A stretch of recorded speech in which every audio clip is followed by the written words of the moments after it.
think is, yeah. And now they're moving away from that. I kind of think. Yeah, Burnley, Sheffield United, Brentford, those three were the clean sheeters. Yeah, definitely, and they've done that, and we've missed them all. Yes, yeah. Obviously, Botman miss. I've only got one return from the Botman transfer. Oh, you did get a return, didn't you? Yeah, the 12-pointer as well. Trivia went mad. Yeah.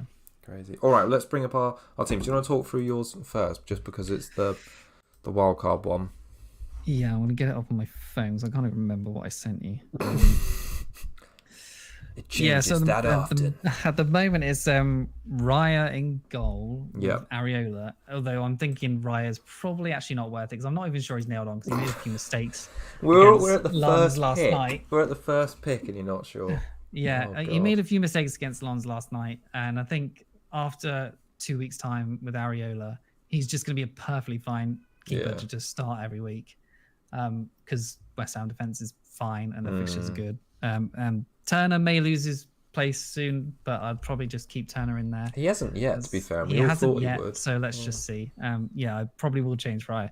But I do think Arsenal's fixtures, obviously, after the next two are really good for clean sheets. So that's why Raya was in there. Right. So Cash, obviously, locked in. Burn is in there for now. Like I said, not that keen. He may not stay. Gay was in there as well, just as like someone that I could only just afford because I couldn't afford Anderson. And then Udogi, I'm just going to keep because I had him from 4.5 million.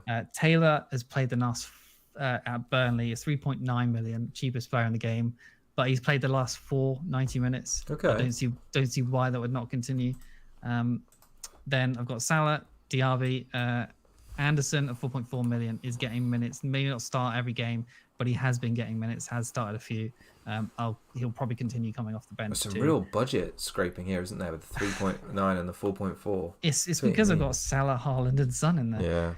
Yeah, and then Watkins as well, obviously. I've got Maddison and Son as the double up there, and then Haaland still, Watkins at 7.9, and then Solanke, who's quietly been ticking along as well. Let me have a look at his. I haven't got this down, but 1 second. Okay. I mean, he's been doing okay, hasn't he? Yeah, he's like the 6th scoring forward, which is pretty good. So he's had game week 1, 7, and then he had 5, then he got 2, then a 7, a 2, and a 6. So he has ticking along. So that's not bad. Like that's more return, like average of 1 return a game, basically. I don't think he's a bad pick at all. And their fixtures coming up for Bournemouth are decent as well. Everton away next, Wolves at home, Burnley at home. The next 3 really good. City, they got City and Newcastle after that, but then they got Sheffield United after that. They got Palace as well, Aston Villa. So they're not bad. I think as a differential pick, he's not bad. As someone, he's 2.4% owned. Like that's great. How does he compare to someone like Morris? Like, how much is he on the stats? I'm not sure. You don't want Morris, do you? No, I haven't looked. No, I don't really want Morris. Just because, they're not going to continue doing much, I don't think. No, I mean, maybe I should look at Morris's for cheaper, but the fixtures coming up for Luton are not great, are they? So, I would love to have Porro. I'd love to have Trent in there. I would love to have Darwin. I'd like to have Diaz. Watkins, maybe not essential, but then he probably is if Diaby's not going to be a pick. It's tough. Even when I put Raya out to a Turner, it gives me like 0.4 more or something like that, or 5 more, and I can't do much of it. The team value is awkward for me. How much of an essential is Salah / Sarden / Maddison? Because that's surely they're the biggest ones. Like, I know we've talked about Salah a lot, but surely if you're going to have those players you want to have, you're going to have to make a sacrifice somewhere. Well, exactly. Yeah, it would probably be. Maybe I could take Maddison out, but I feel like Maddison's a bit better than Salah. He's just consistent. Better than who? Than Salah? Than Son, maybe. Oh, than Son. I don't know. I think that's kind of tough. Just because I think Maddison will tick along, whereas Son might go on a few blanks, then a haul. So. And the price difference between the two of them is quite a lot as well. Yeah. So I think if I was going to get rid of anyone, it would be Salah, and I would just get Diaz and Darwin, and then maybe Trent. God, you don't know, do you? You've got a lot going on there.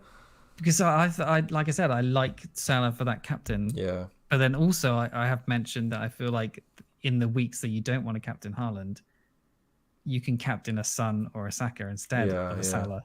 So, and like I said with the stats earlier, like Salah's stats aren't that amazing, but no, but he's still returning. I mean, I didn't mention it earlier, but just I remembered it now. That I think why I've been too scared to go away from Haaland, I was having a look at just combinations. If you'd alternated Saka and Salah as his captaincy this season, they would have scored, I think it was 10 more points than Haaland. If you just, like, not for any home or away, if you just literally just alternated the captain every week, and then just obviously on the one that's got the better fixture, they would have outscored him. So, yeah, I think that the fear of not captaining him is really there, and I think main takeaway from this past game week, maybe in the Prit 2, is we've got to be a bit braver with going against the crowd. I feel like at the 1 million ranked, like, what is the point of playing it safe in a wildcard, really? Like, yeah, you can just go template, but you need that template to hit. Yeah. Whereas that's not guaranteed. And then you're just going to be following everyone else anyway, who might have got these players already. I think you're right. I think you need some low ownership players in there to give it. I think like a player like Solanke is fine. It's not someone I was expecting to see, but you're right. Like the reasons are right. Part of the same. There was another draft where I had like Solanke was like Archer, then I had I think Diaby was Diaz instead, and then it had like pretty much the same defense, but it had Anderson in there as well. So that's an option of a 4-4-2, I think it was. Yeah. Which I don't like as much this season. I'm usually I quite like 4-4-2s, but I don't think there's much there's not that many much clean potential sheets, in defense this year. No. So. I think you're right to play the fixtures. I mean, I only compare it to Morris because he was cheap and at the time wasn't doing very well, but I absolutely played the fixtures with Morris so I could afford someone like Salah, and I think he's averaged over 5 points per game in the 4 game weeks I've had it, and for the fact that he was 5.5 million, I'd say he's nearly like got his same amount of points per game as his price, and that's absolutely fine. And if Solanke does something similar for his like good run of games, there's no reason not to get him. And Morris's ownership is still under 10%. So yeah, if you're going to take a chance on differential, I think the wildcard is the time to do it. I think someone's mentioned Kulusevski, like he's probably nailed on. I think he's played most of the minutes. He hasn't done that much, I don't think. He's got 28 points. Yeah, he's pretty much played 90 in every game. And he's 1.9%, but he's only had 2 returns, 1 10-pointer and 1 8-pointer. 2 returns in 7 weeks. I don't know if I'd want to double up on a Spurs player that wasn't. But then there's Richarlison as well, who looks like he should be playing the next few. But obviously, when people had him, he was crap. So yeah, probably won't go there. But Son, Maddison, and Udogie is perfectly fine for Spurs. It's just that. But if I take out Salah, like Darwin and Diaz probably aren't going to be nailed on forever, and then there's going to be that issue of just what do I do then? But I don't mind that. I was looking at it. I'm not going to be one of those players who gets rid of Haaland either. I'm not considering that. His stats are actually still so far ahead of everyone else. Yeah, and his finishing is just sort of flatlined a little bit, where he's missing some of these chances. Yeah, rather than taking them all.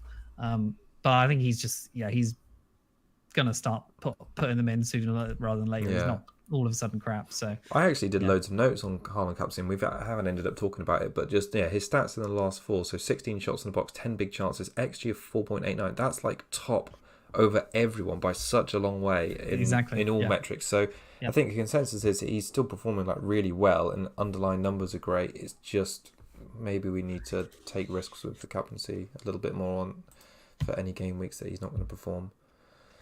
Would you pick Salah on your wildcard? I assume you probably would. But... I would, yeah. Just because of the fixtures, I kind of think I'd make a sacrifice elsewhere. Like maybe I wouldn't have double Spurs attack. But anyway, yeah. Yeah, maybe not Watkins. And maybe Watkins could be Darwin.